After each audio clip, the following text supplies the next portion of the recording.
kepada saudara Alif bin Suryo selaku ayah dari anak tersebut.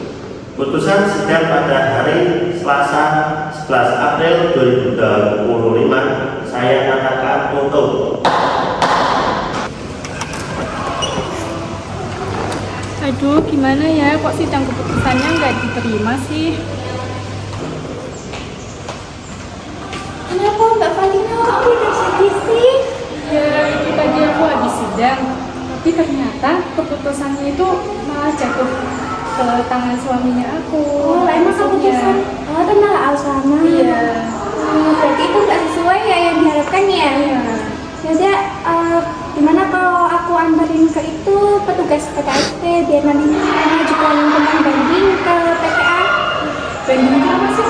Banding itu semacam kayak sidang, kalau nggak sesuai itu bisa diajukan ke PTA atau pengadilan tingkat agama yang lebih tinggi lagi. Di sana nanti kan dapat disidang kembali kayak gitu. Berarti bisa ngajuin banding? Iya, bisa. Berarti nanti aku ngajuin banding aja.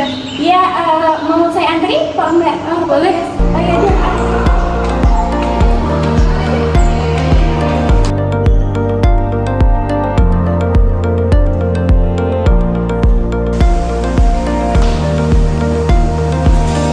Selamat siang, Bu. Ya, kebetulan ini teman saya kan dari sidang, terus katanya nggak sesuai apa yang diharapkan. Nah, kedatangan saya di sini itu mau ngajuin banding, Bu. Kira-kira bisa apa enggak ya? Tentu bisa, Bu. Pengajuan banding bisa dilakukan dalam waktu 14 hari ya, sejak putusan dibacakan atau diberitahukan. Itu ya, Bu. Ya. Kemudian persyaratan untuk ngajuin banding itu apa aja ya, Bu? Biar nanti kan sekalian mau itu melakukan banding lah. Sebelumnya Ibu sudah tahu dulu tentang banding itu apa? Oh iya, Bu, aku belum tahu tuh banding itu apa. Ya, Ibu gini ya, Ibu. Banding itu suatu upaya hukum biasa yang dapat diminta oleh salah satu atau kedua pihak yang berperkara terhadap suatu putusan pengadilan agama ya. Terus para pihak mengajukan banding dalam rasa tidak puas dengan isi putusan pengadilan agama tersebut ya. Dapat mengajukan banding pada pengadilan agama melalui pengadilan agama di mana putusan tersebut dijatuhkan ya sesuai asasnya dengan adanya pengadilan banding. Maka pelaksanaan isi putusan pengadilan agama belum dapat dilaksanakan itu ya, karena putusan tersebut belum mempunyai kekuatan hukum yang tetap sehingga belum dapat dieksekusi kecuali terhadap putusan with court period ya.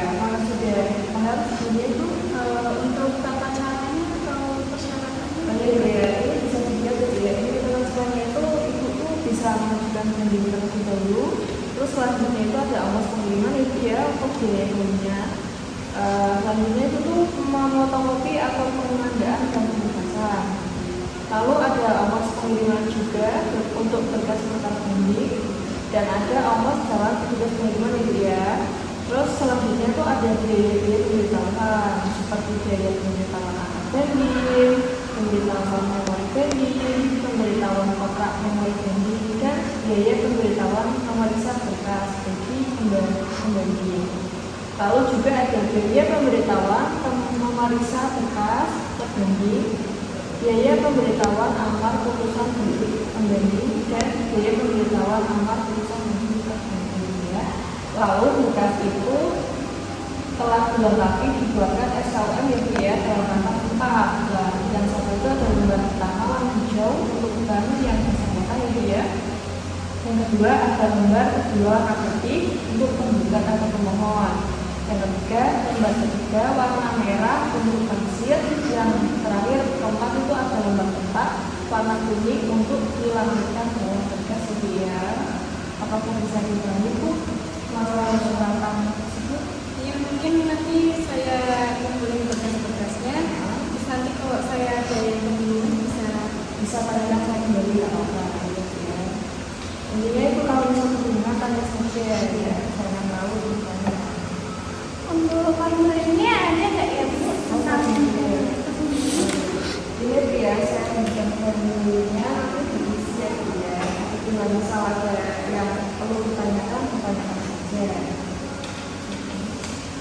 Gini Bu, saya mau tanya, kalau misal kan saya udah sidang banding.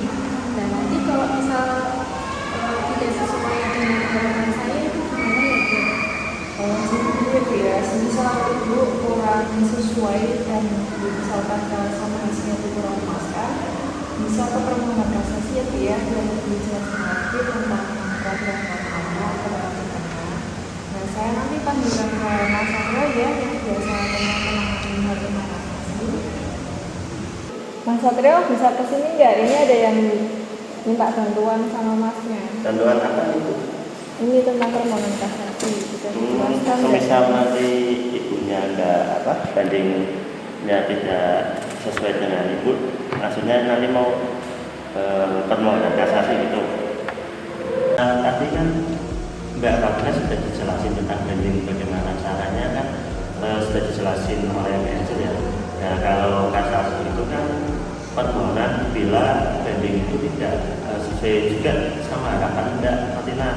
Nah, kasasi sendiri itu berbeda enggak sama banding. Kasasi merupakan upaya hukum luar biasa yang diajukan ke Mahkamah Agung, bukan pengadilan tinggi, oleh pihak yang tidak puas dengan keputusan pengadilan tingkat tinggi seperti Mbak Fatina ini. Dan prosesnya pun diajukan ke Mahkamah Agung dan memfokuskan pada kesalahan penegakan hukum. Batas waktu pengajuan biasanya 14 hari setelah putusan banding tersebut. Tapi nanti ibu melakukan proses banding dulu aja, karena kalau semisal putusannya tidak sesuai dengan yang ibu harapkan, nanti ibu melakukan kasasi, nanti bisa kesini lagi tanya-tanya apa aja prosesnya dan apa yang saja yang dibutuhkan. Dan semoga saya tidak lanjut ke permohonan kasasi ya Pak Bu.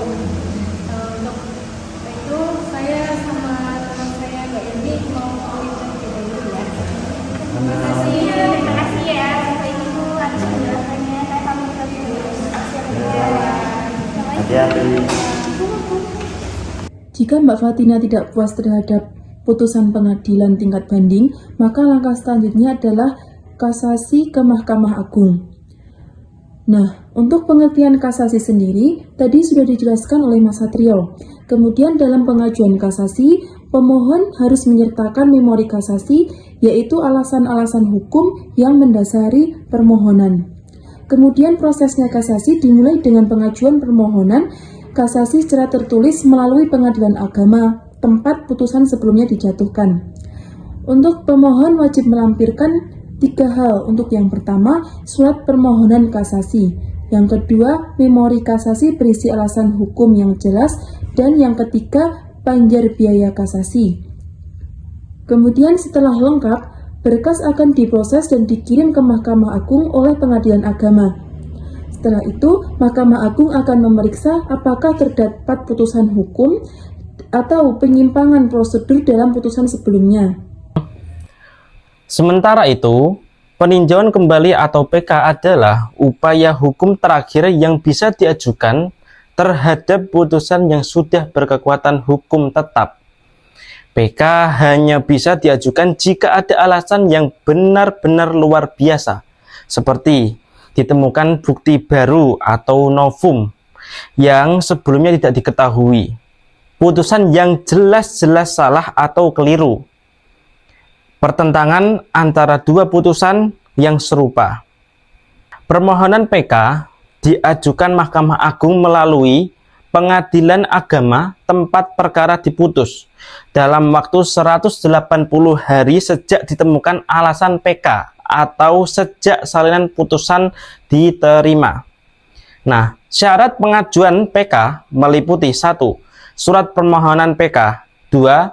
Alasan PK sesuai UU. 3. Bukti-bukti pendukung atau novum, putusan lain, dan lain-lain. Panjar biaya PK. Nah, pengajuan harus benar-benar disiapkan dengan teliti, karena PK hanya diberikan untuk hal-hal yang sangat prinsipal. Jadi, baik kasasi maupun PK bukan sekedar lanjutan perkara, tapi langkah-langkah khusus yang butuh alasan kuat dan prosedur yang tepat. Jangan ragu menempuh upaya hukum kalau kamu merasa belum mendapatkan keadilan. Pahami prosedurnya, lengkapi syaratnya, dan konsultasikan ke pengadilan. Pengadilan agama, mudah diakses, siap melayani.